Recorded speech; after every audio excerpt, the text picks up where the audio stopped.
We're diving into this CPIN thing today, Closed Private Investment Network. From the documents you sent over, it seems like a pretty interesting setup for private investing.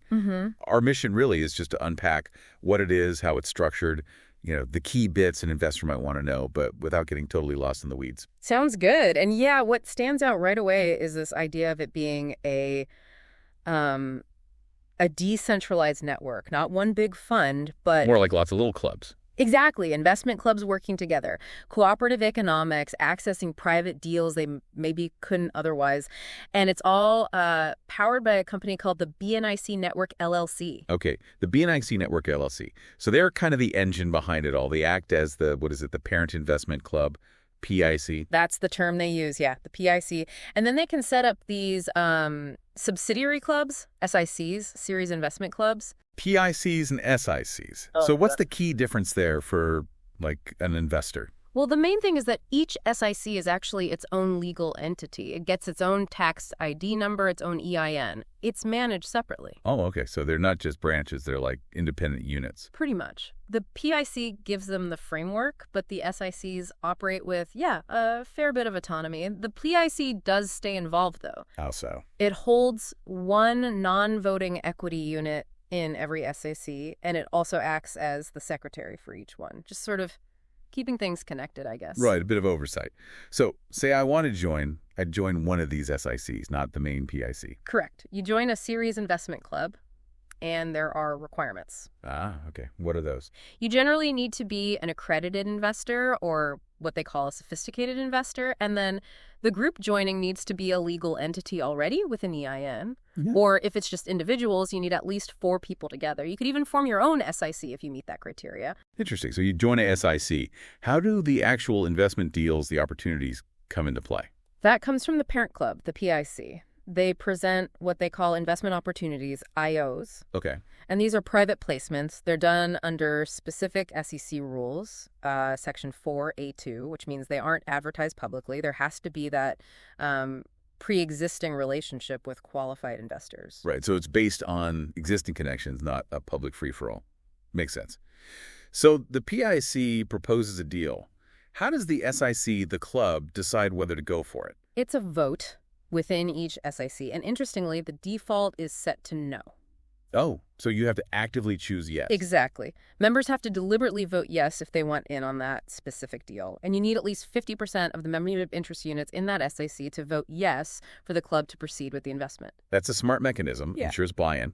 But, okay, let's say the SIC votes yes. Does every single member have to invest then? No, absolutely not. It's always optional for the individual member. Even if the club approves it, you can personally sit it out. Okay, good to know. So if I do want to invest, how does that work? You transfer funds into something called a contribution account for that specific IO. Those funds are then kind of frozen, held aside while everything gets finalized. And if the deal falls through, say they don't raise enough money? Then the funds just get returned right back to your contribution account. Your money isn't permanently tied up if the underlying SPV, the vehicle for the investment, gets canceled. Okay, SPV. Let's talk about that. Assuming the deal does go ahead, what happens next? Right. So once the capital goal for the IO is met, those subscriptions in the contribution accounts get converted. They become membership units in a newly formed special purpose vehicle, the SPV. And the SPV is just for this one specific investment? Exactly. It's a temporary legal structure created just for that deal. Within that SPV, the members who invested become limited partners or LPs. Okay, LPs. And who runs the show? The BNIC Network LLC, acting as the PIC, steps in as the general partner, the GP, for that SPV. Got it. So the GP, the BNIC network, manages the actual investment. Precisely. They handle making the investment itself, overseeing whatever the SPV invested in, could be a company, real estate, whatever, and manage its ongoing operations. Okay, makes sense. Now, the money part. Let's say the investment starts generating returns. How does that revenue flow back to me, the LP, and are there fees? Yeah, good question. So revenue comes into the SPV first. The GP, the BNIC network, then takes out its management fee, which the documents state is 10%. 10%, okay. What's left after that fee is then distributed to the LPs, the investors.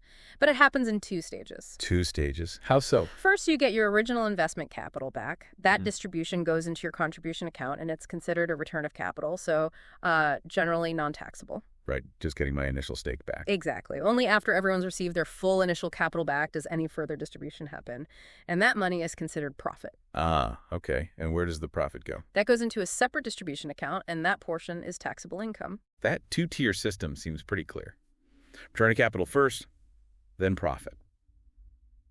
So what happens at the very end, when the investment has run its course? Once all the revenue from the investment has been collected and distributed according to that process, the BNIC network will formally dissolve the SPV. And that's it.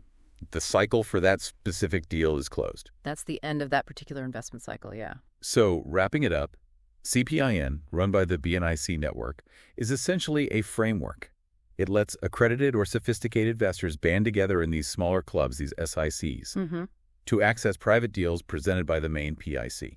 There are clear voting rules, optional participation for members, and a defined structure for management and cash flow using these SPVs. Yeah, you've got it. It's really about providing structure and potentially broader access within the private investment world, which can be, pretty hard to navigate otherwise. It definitely brings up some interesting thoughts, doesn't it? Yeah. About how these networked models might change private investing, maybe compared to like traditional venture funds or angel groups. Something to chew on. For sure. It's an evolving space.